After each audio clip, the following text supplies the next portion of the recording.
देखिए, आदम और हव्वा के वक्त में एक लड़का सुबह को पैदा होता था, एक लड़की शाम को पैदा होती थी। रोजाना हव्वा के कोख से डेली हव्वा के कोख से एक सुबह को लड़का और एक शाम को लड़की पैदा होती थी, और दूसरे दिन उन दोनों की शादी हो जाती थी।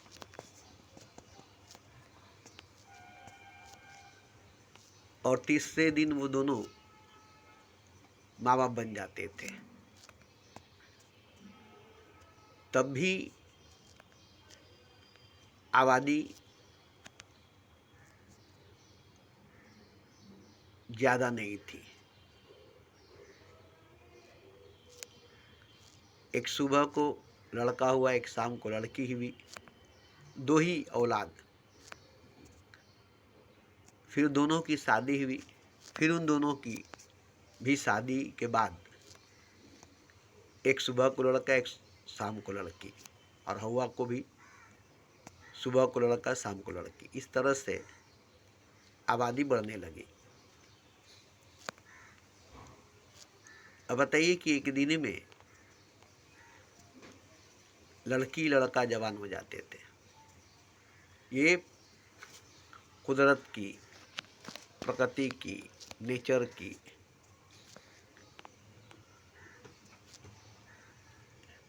शक्ति से, माया से हो रही थी।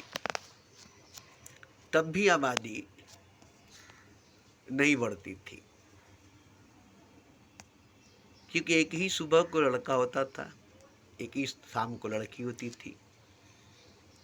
पूरी दुनिया में इंसान की आबादी दिन भर में दो ही होती थी, फिर 2 से 4, 4 से 8, 8 से 10, इस तरह से बढ़ती गई।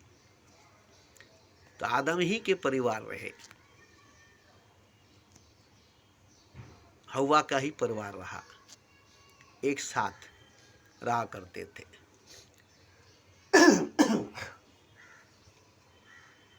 पत्ते खाते थे। उस वक्त खेती बाड़ी नहीं थी, कोई जानवर, कोई भैंस, गाय, गोरू, बकरी नहीं थे। समंदर में एक मछली थी और एक जोड़ा कौवा था। उधर मछली के भी पैदाइश हुई, इधर कौवे की भी पैदाइश हुआ, इधर आदम और हव्वा के भी बच्चे पैदा होने लगे।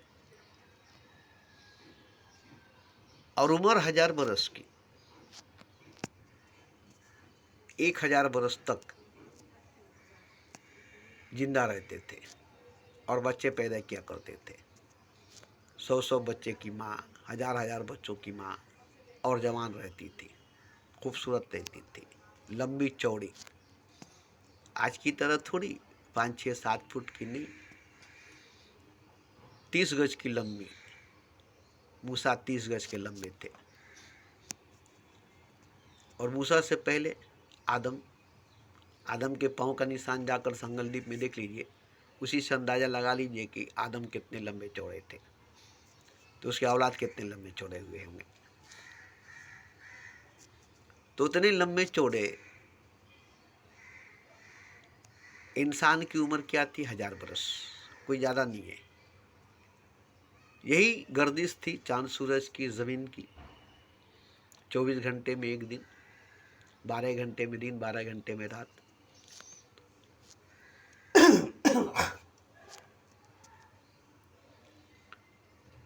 तो उस वक्त आबादी बड़ी तेजी से बढ़ रही थी, फिर भी बहुत धीमी थी, बहुत धीमी थी।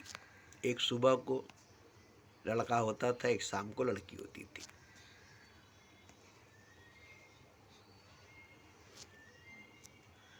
और उनकी कद 60 फुट, 70 फुट नहीं, 30 गज,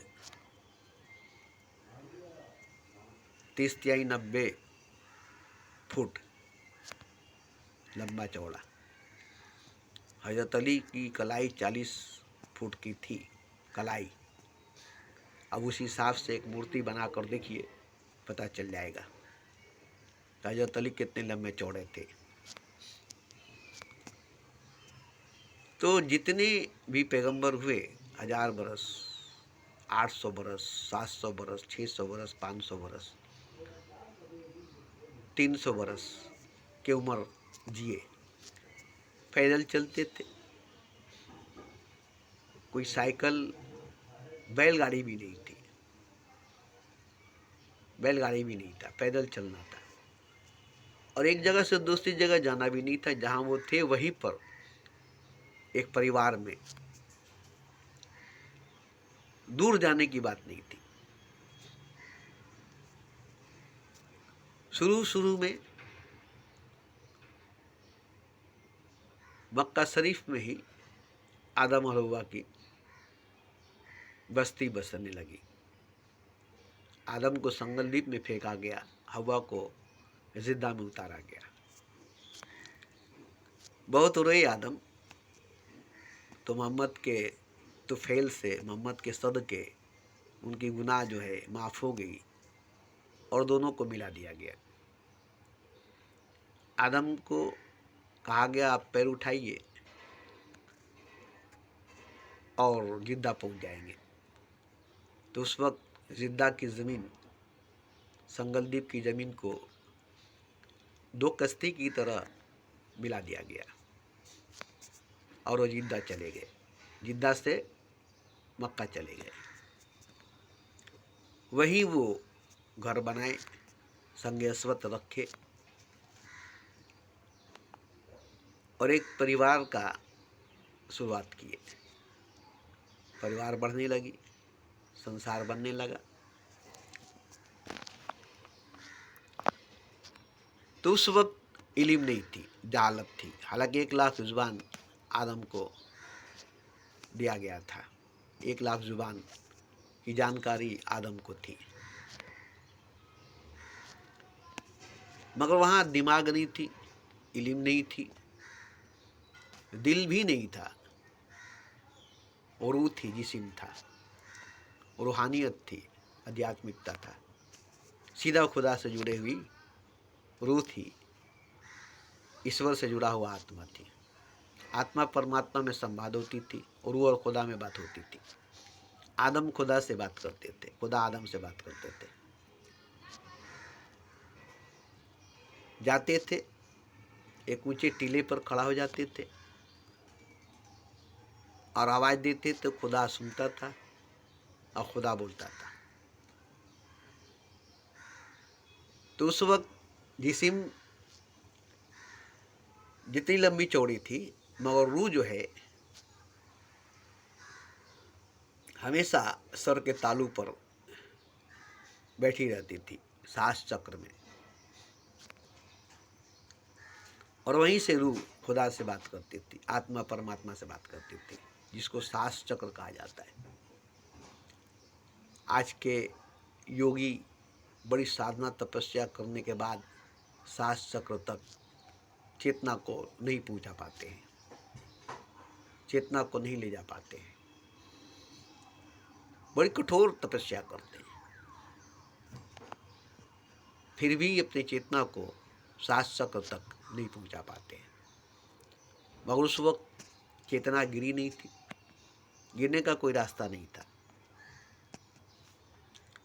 क्योंकि शरीर लंबी चौड़ी थी, मगर शरीर की चलती नहीं थी, आत्मा की चलती थी। जिस्म की चलती नहीं थी, जिस्म के अंदर रूह की चलती थी। रूह शरीर पर सवार थी, सर पर सवार थी। आत्मा शरीर पर सवार थी, सर पर सवार थी। इसलिए आत्मा परमात्मा में संवाद होती थी और रूह और खुदा में बात होती थी। एक भी काम खुदा के मर्जी के खिलाफ नहीं होती थी, क्योंकि मन नहीं थी, बुद्धि नहीं था, सोचने से समझने की सलाहियत नहीं थी, कोई भावना, कोई जज्बात नहीं था। बस रूह थी, रूहानियत था, आत्मा थी, आध्यात्मिकता था। कोई धर्म नहीं थी, कोई मजहब नहीं था। ये नहीं कि सनातन धर्म थी उस वक्त, सनातन धर्म को लेकर चलते थे उस वक्त, नहीं, धर्म की जरूरत ही नहीं थी, धर्म की जरूरत ही नहीं थी।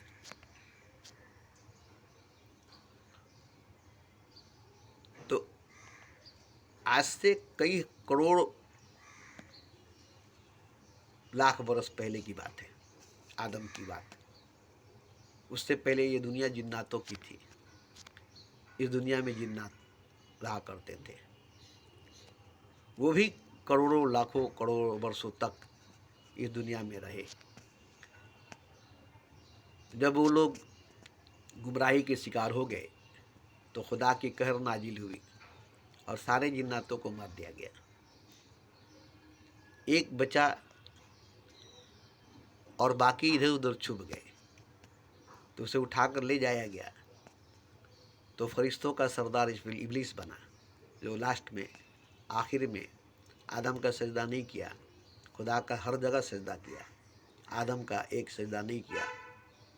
तो सरदार से इब्लीस से शैतान बन गया। लानत का तौब पहना कर उसे भी ज़मीन पर फेंक दिया गया आदम के साथ साथ।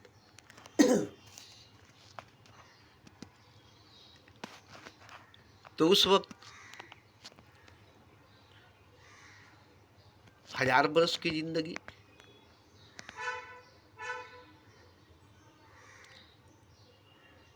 एक लंबी जिंदगी थी, मगर फिर भी छोटी जिंदगी थी, क्योंकि रूहानी जिंदगी थी, आध्यात्मिक जीवन थी। रूह के लिए 1000 बरस एक दिन के बराबर है, आत्मा के लिए 1000 बरस एक दिन के बराबर है।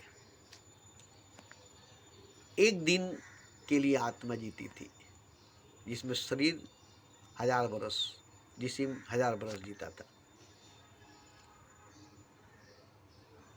तो रूह की एक दिन, जिस्म की 1000 बरस, आत्मा की एक दिन, शरीर की 1000 वर्ष होती थी।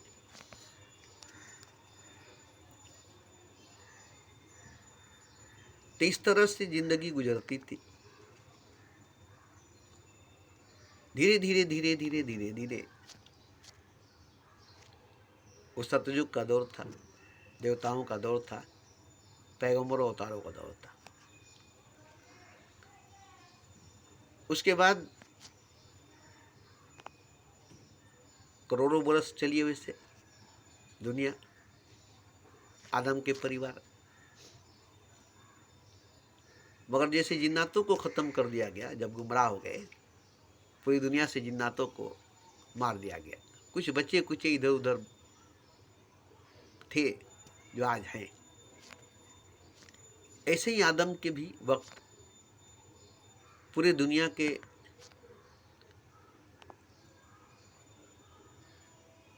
अंदर सैलाब आ गई और पूरी दुनिया के कौम को ख़त्म कर दिया गया। और आदम को कश्ती बनाने को कहा गया था, उसी कश्ती में जितने जोड़े थे उन्हें बचा लिया गया। तो पूरी दुनिया पानी पानी हो गई, पूरी दुनिया सैलाब के जद में आ गई और पूरी दुनिया के लोग डूब कर मर गए। आदम नूह का औलाद भी जो पहाड़ पर भाग कर गया था, वो भी ईमान नहीं लाया, पहाड़ पर जाकर खड़ा हो गया, वो पहाड़ डूब गई और वो भी डूब कर मर गया। मगर उस वक्त एक झोपड़ी थी बुढ़िया की, जिसमें वो सोई थी। पूरी दुनिया पानी से डूब गई, पहाड़ तक की चोटी भी डूब गई, नूह का एक औलाद भी डूब कर मर गया। मगर एक बुढ़िया की झोपड़ी थी जो सूखी की सूखी थी, वहां पर पानी का साया भी नहीं था, जैसे कोई फानुस बनकर उसकी हिफाजत किया था। सूखी झोपड़ी थी, अब बुढ़िया सोई थी। ये सैलाब के बाद का बात है। बुढ़िया खुद आदम नूह से पूछी, ए नूह, तुमने तो कहा था सैलाब आएगी, मगर कब आएगी? तब नूह को पता चला, अरे बुढ़िया तू अभी जिंदा है? तो बोला हाँ क्या बात है, तूने तो कहा था सैलाब आएगी, तो हमने कहा था कि तुम मुझे बचा लेना, तुमने वादा भी किया था कि हाँ मैं तुम्हें बचाऊंगा, अपने कश्ती में जगा दूंगा, और भूल भी गए, तो सैलाब कब आएगी? तो हैरान हुए नूह, कहे या अल्लाह, मैंने वादा किया था और तूने मेरा वादा टूटने से बचा दिया, मेरी बुढ़िया दादी की झोपड़ी और उसको भी बचा लिया। कैसे बचा ये तो मुझे मालूम नहीं। पूरी दुनिया सैलाब के जद में थी, पानी के जद में थी, और बुढ़िया की झोपड़ी के आसपास कहीं एक गीली मिट्टी नहीं है, कहीं एक मिट्टी गीली नहीं है। तो कैसे बचाया ये खुदा जानता है। तो खैर वहां से फिर नूह की कश्ती से सभी जोड़े निकले, फिर से दुनिया की शुरुआत हुई। इसी से आदम सानी नूह को कहा जाता है, दूसरा आदम नूह को कहा गया। तो नूह से पहले कई पैगंबर हुए, कई पैगंबरों के अवतार उम्मत हुए।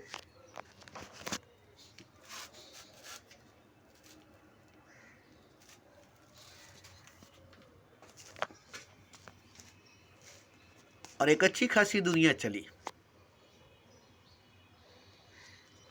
मगर बहुत गुमराही के बाद, बहुत नाफरमानी के बाद कहर इलाही नाजिल हुई और पूरी दुनिया को सैलाब के जद में आना पड़ा। पूरी दुनिया पर हो सैलाब कहर बन करके नाजिल हुआ खुदा की तरफ से। और नूह की कश्ती जो थी उसी में जो जोड़े बचे हुए थे, उन सभी जोड़ों को फिर से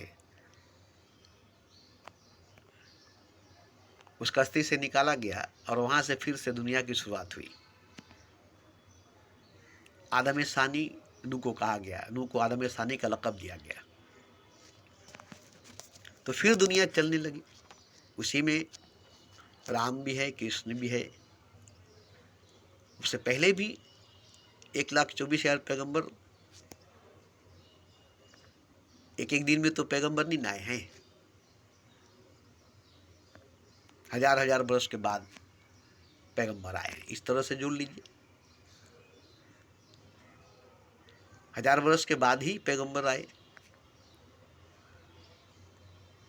इस तरह से जोड़ लीजिए। 1,24,000 पैगंबर आए नबी से पहले, कितनी दुनिया की उम्र हो गई, इससे अंदाजा लग जाएगा। तो ये दुनिया रूहानियत पर टिकी हुई थी, आध्यात्मिक पर टिकी हुई थी। ऋषि मुनियों की, देवी देवताओं की बस्ती थी, देवी देवताओं का बसेरा था। पैगंबरों अवतारों की चलती थी, राजा महाराजा का नहीं, शहंशाहों का नहीं।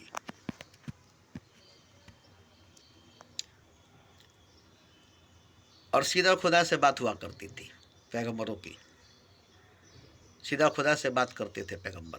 किसी टीले पर, किसी पहाड़ी पर जाते थे, जैसे मूसा कोई दूर पर जाकर बात करते थे। ऐसे ही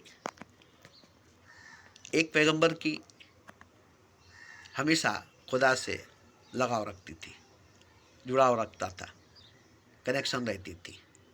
और एक ही पैगंबर को खुदा जो हुक्म देता था वो अपने उम्मतों को हुक्म देते थे, और उम्मत डरते थे खुदा से और खुदा की बात मानते थे। इस तरह से खुदा की तरफ से उनको ग़िज़ाएं मिलती थी, खाना मिलता था, जीने के जराए मिलते थे।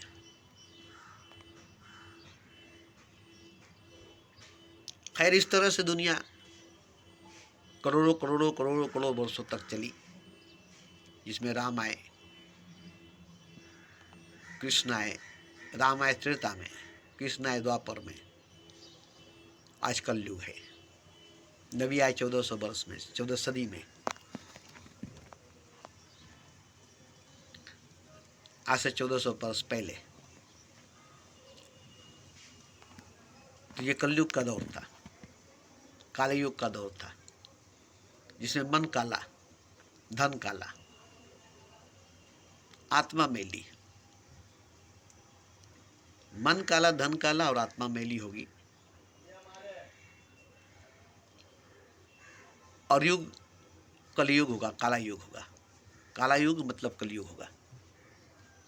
अंधेरे से भरा हुआ, अज्ञान से भरा हुआ, जुल्मत जालत से भरा हुआ, पाखंड से भरा हुआ। जितने आज धर्म देख रहे, धर्म गुरु देख रहे, जितने मंदिर मस्जिदें देख रहे, जितने गिरजे गुरुद्वारे देख रहे, जितने कंटस्थ किए हुए आलिम फाजिल चतुर्वेदी देख रहे, मन के काले हैं, धन के काले हैं। उजले उजले कपड़े पहनने वाले हैं, पगड़ी, टोपी, तस्बीह, माला, रुद्राक्ष, त्रिशूल, विभूति लगाए हुए हैं। कुंभ के मेले में देखे 40 करोड़ साधु सन्यासी आए हैं, मगर इनके सारे मैल एक डुबकी में धुल जाएगी, ये सोचकर गंगा सागर में कुंभ के मेले में नहाने आए हैं। मगर ये जितने साधु सन्यासी आज भोले भाले दिखाई दे रहे हैं, ये बहुत ही बुरे हैं। इसलिए कठोर तपस्याएं करते हैं। कोई एक पैर पर खड़ा है, कोई सर के बल खड़ा है, कोई 12 बरस से भूखे है। इतनी मैली, इतनी गंदी आत्माएं इनकी है, रूहें इनकी है, और इतने झूठे, इतने पाखंड ये लोग हैं। इतने कठोर तपस्याओं के बाद भी इनकी आत्माएं नहीं धुलती है, शुद्ध नहीं होती है, मुक्ति नहीं मिलती है, निजात नहीं मिलता है।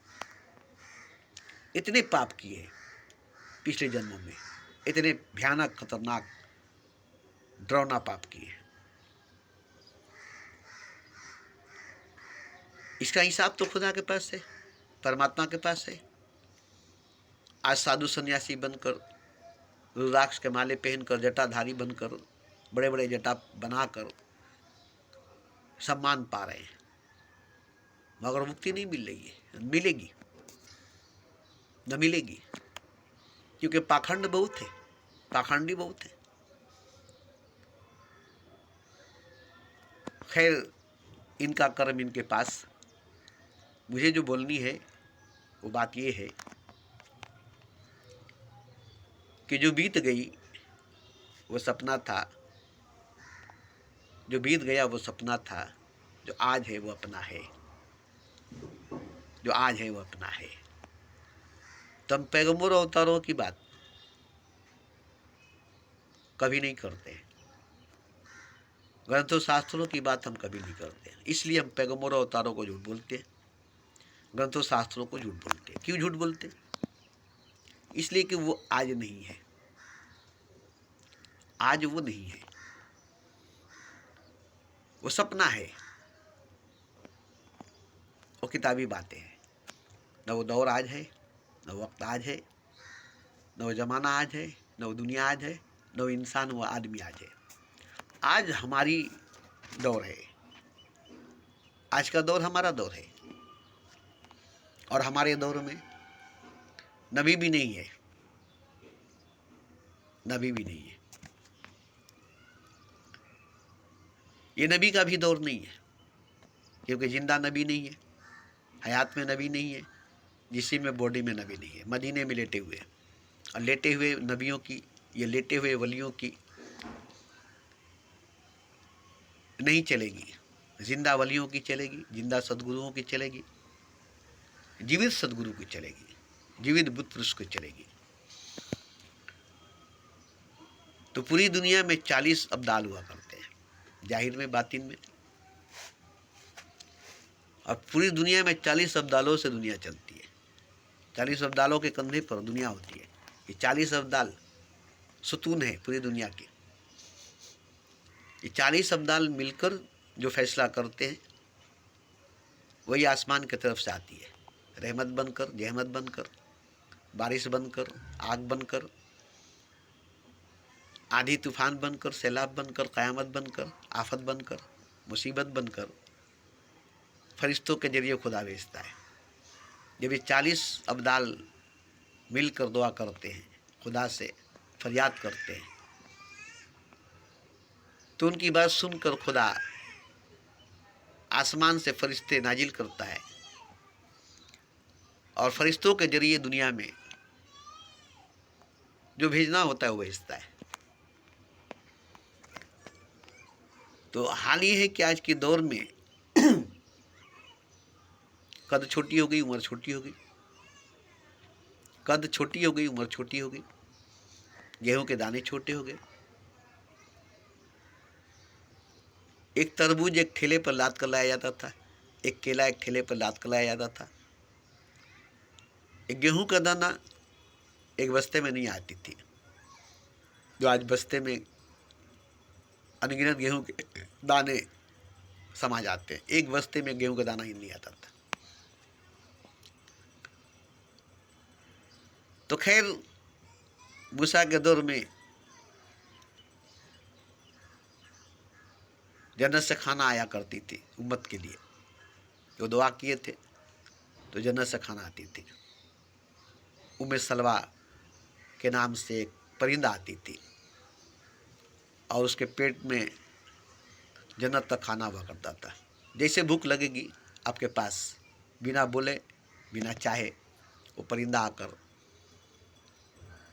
सामने उड़ने लगेगी, आप उसे पकड़ेंगे और उसके पेट को चीरेंगे तो उसमें से जन्नत का खाना निकलेगा, फिर वो गायब हो जाएगी। तब मूसा के उम्मतों को जन्नत का खाना भी खिलाया गया, फिर वो लोग गुमराह हो गए, खुदा की बात नहीं माने, तो उनको भी बर्बाद किया गया है। लूत अलैहिस्सलाम के उम्मतों को भी बर्बाद किया गया है, नूह अलैहिस्सलाम के उम्मतों को भी बर्बाद किया गया, आदम अलैहिस्सलाम की उम्मतों को भी बर्बाद किया गया। जब जब गुमराह हुए उम्मत, तब तब खुदा के तरफ से बर्बादी आई, कहार बनकर, जब्बार बनकर, सैलाब बनकर, आंधी बनकर, जलजला बनकर दुनिया को बर्बाद कर दिया। आग बरसाया जब गौर जिला थे उनको ख़त्म किया आग बरसा कर, फिरौन को मारा अबाबिल के मुंह में सरसों के दाना के बराबर एटम बम बरसा कर। तो खैर ये सब किस्से कहानियों में, इस पर आपको यकीन करना न करना ये आपकी बात है। ये भी मैंने सुना ही बात करता हूँ, हालांकि सच्ची वाक्या है, ये सच्ची बातें हैं। 1,24,000 पैगंबरों उम्मतों की बात है। तो मैं हमेशा झूठ कहा है 1,24,000 पैगंबरों को, उनके उम्मतों को, उनकी किताबों को, उनकी बातों को। इसलिए झूठ कहा कि देखिए मेरे वक्त में वो नहीं थे, उनके वक्त में मैं नहीं था, उनका मेरा कोई रिश्ता नहीं था, मेरा उनका कोई रिश्ता नाता नहीं था, मेरी उनकी जान पहचान नहीं, उनकी मेरी जान पहचान नहीं। आज के दौर के बारे में वो जानते भी नहीं थे, सपने में ख्वाब में भी देखे नहीं थे। बसारत किए थे, भविष्यवाणी किए थे,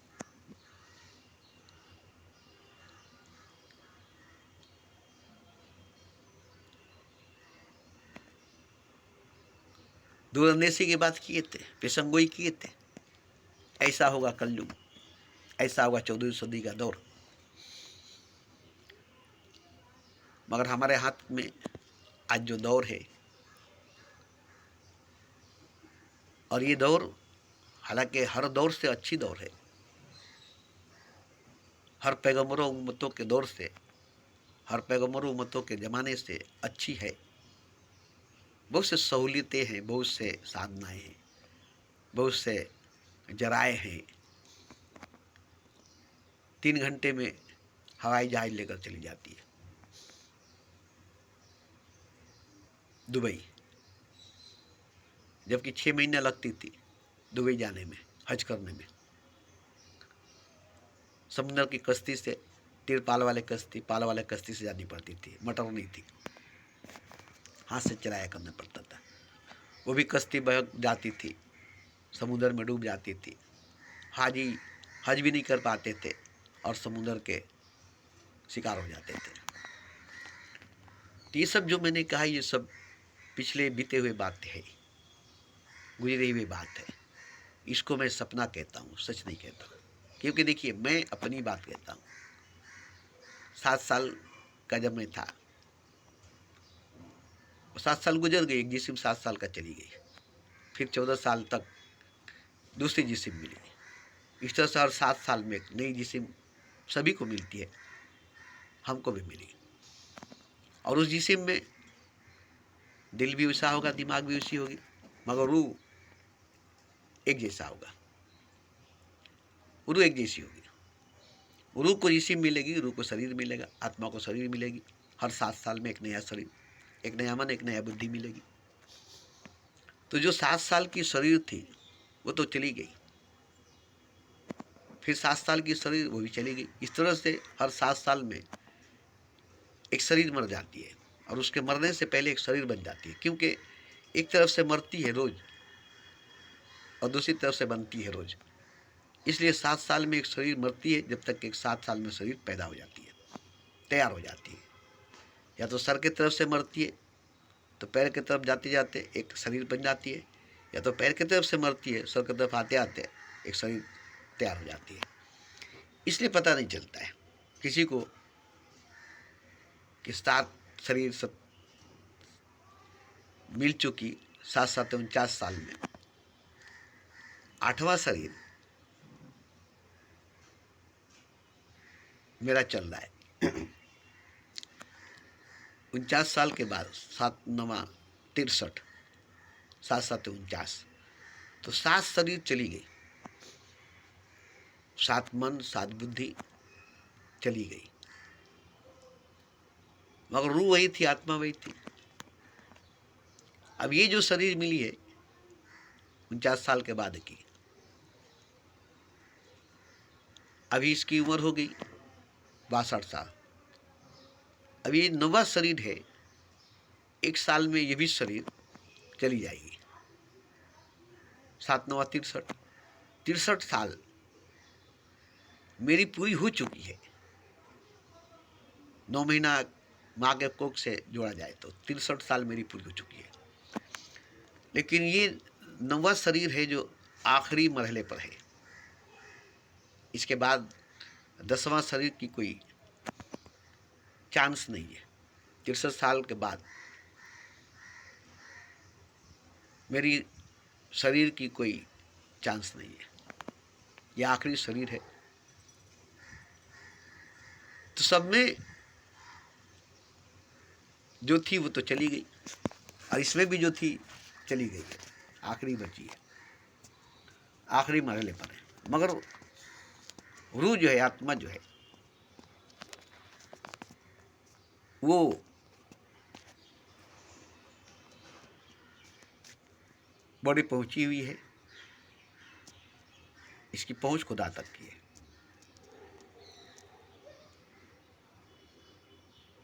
और इसकी पहुंच खुदा तक ही नहीं है, बल्कि ये खुद खुदा ही है। आत्मा ही परमात्मा है, रूह ही खुदा है।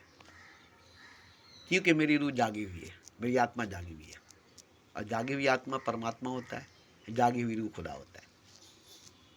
किसी की जागी हुई रूह है, किसी की जागी हुई आत्मा है, तो परमात्मा है, खुदा है। अगर दुनिया भर की रूह जागी है, दुनिया भर की आत्मा जागी है, तो दुनिया भर की रूह, दुनिया भर की आत्मा एक खुदा है। क्योंकि जागी हुई रूह, जागी हुई आत्मा अलग अलग नहीं हो सकती, जुदा जुदा नहीं हो सकती, भिन्न भिन्न नहीं हो सकती, खंड खंड नहीं हो सकती।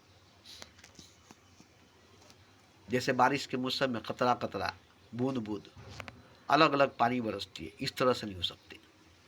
एक समुद्र एक सागर की तरह, या एक बादल की तरह, या एक सैलाब की तरह होगी। तो जागी हुई रूह, जागी हुई आत्मा, जागी हुई पुरुष, जागा हुआ पुरुष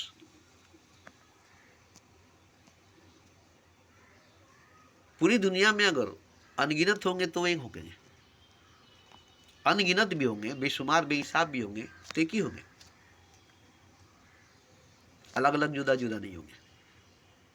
ठीक ऐसे ही जैसे समुद्र में पूरे समुद्र की पानी एक है, बादल में पूरे बादल की पानी एक है, सैलाब में पूरे सैलाब की पानी एक है। बरसते वक्त कतरा कतरा बूंद बूंद अलग अलग है, मगर कितनी देर के लिए, कितनी देर के लिए। तो इसी तरह से सोई हुई आत्मा की, सोई हुई रूह की कोई मूल्य नहीं है, कोई कीमत नहीं है, स्वयं हमारा बराबर, स्वयं हमारा बराबर। तो जब सोई हुई आत्मा, सोई हुई रूह की कोई मूल्य नहीं है, तो जागे हुए जिस्म की, जागे हुए शरीर की क्या मूल्य होगी। आत्मा ही सोई है, रूह ही सोई है, शरीर जागकर क्या करेगी, जिस्म जागकर क्या करेगी। जागी हुई जिस्म, जागी हुई शरीर करेगी तो क्या करेगी। उसके अंदर की रूह सोई है, उसके अंदर की आत्मा सोई है। जिसको करना था, जिसको जीना था, वो तो सोई है। जिसकी जीवन थी, जिसकी जिंदगी थी, वो तो सोया है। शरीर की जीवन नहीं, शरीर की जिंदगी नहीं, क्योंकि शरीर हर 7 साल में मर जाता है और एक नया शरीर बन जाता है। मगर जीवन तो मिली है, जिंदगी तो मिली है रूह को, आत्मा को, और वो सोया हुआ है, बेहोश है, मूर्छित अवस्था में है, नींद में, नशे में डूबा हुआ, खोया हुआ है, और सपना देख रहा है, ख्वाब देख रहा है।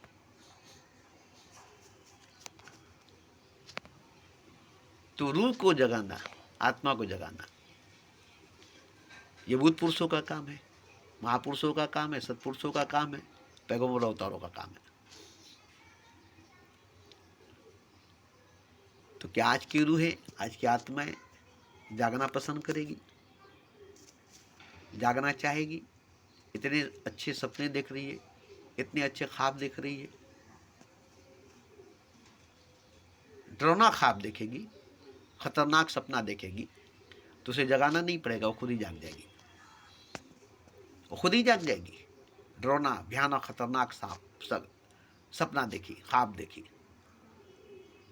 डर के मारे नींद टूट गई, मगर सुनहरा ख्वाब, पहला सपना, जन्नत की ख्वाब, स्वर्ग का सपना देख रहा है। अब इसको उठा दिया जाए, जगा दिया जाए, तो जगाने वाले को मारेगा। क्यों उठाया तुमने, जन्नत से निकाल कर लाया तुमने, क्यों जगाया तुमने, स्वर्ग से निकाल कर लाया तुमने, मैं तो स्वर्ग में था, जन्नत में था, तुमने मुझे जन्नत से, स्वर्ग से निकाल कर लाया, क्यों लाया इस दुनिया में, जन्नत में था, इस दुनिया में क्यों लाया, क्यों जगाया। मैं तो जन्नत में था ना, सपने में था, ख्वाब में था, इससे कोई मतलब था नहीं, मगर था तो जन्नत में, था तो स्वर्ग में, और तुमने जगा दिया, मुझे जन्नत से निकाल दिया, मुझे स्वर्ग से निकाल दिया, और इस दुनिया में ला दिया। तो जगाए हुए पुरुष को मारा जाएगा, काटा जाएगा, जगाने वाले पुरुष को मारा जाएगा, काटा जाएगा।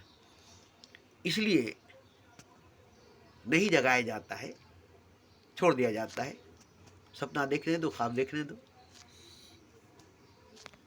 और जगा हुआ पुरुष सोए हुए आत्माओं को, सोई हुई रूहों को देखता है, इंतजार करता है कोई जाग जाए अपने से, किसी की नींद टूट जाए अपने से, किसी की ख्वाब टूट जाए, सपना टूट जाए, भरम टूट जाए, वहम टूट जाए, अहंकार टूट जाए अपने से,